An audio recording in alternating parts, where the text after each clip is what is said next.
अम्मा ये बाबा भी ना। क्या हुआ?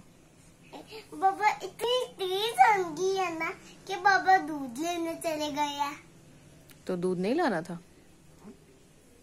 नहीं, मैं आज का दिन मैं दूध नहीं पीऊंगा।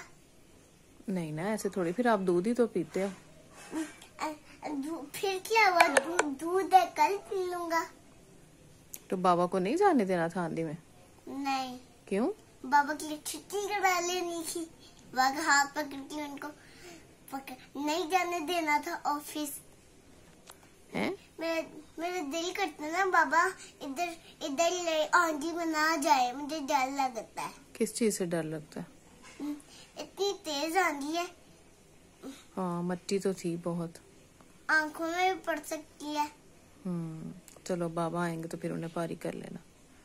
फिर बाबा को कह देंगे अगली बार आंधी हो तो ना जाना। और फिर भी बाबा को अगर जाने लगे तो बाबा का हाथ पकड़ के रोक लेना। हाँ, आयतुल कुर्सी पढ़ के आपने भेजा था ना अपने बाबा को। अल्लाह हाफिज तो किया था, क्या कहा था? मैंने यही कहा था। क्या?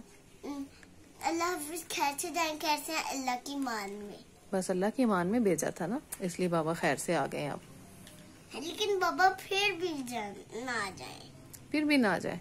हाँ जी। आपके पास ही रहे? हाँ जी। अच्छा। जब आंधी चले बाबा की ना छुट्टी भी हो या हो, बाबा को ही जाने देना कहीं। क्या मेरा जू घर जाने का दिल कर, फिर भी नहीं जाने देना बाबा को जू घर। ठीक है, आपका कहीं भी जाने का दिल करे फिर भी नहीं बाबा को जाने देना? नहीं। ठीक है। अगर बाबा की कल छुट्टी और कल ना आंधी जा रही हो, और अगर कल जू घर अगर मैं कल जू घर चला जाऊँ, और अगर कल मेरा जू घर जाने का दिल करे तो फिर मैं चला जाऊंगा। फिर बाबा को जाने देना है। और अगर आंधी आ गई तो? आंधी तो फिर वापस घर चलेंगे। चलो ठीक है।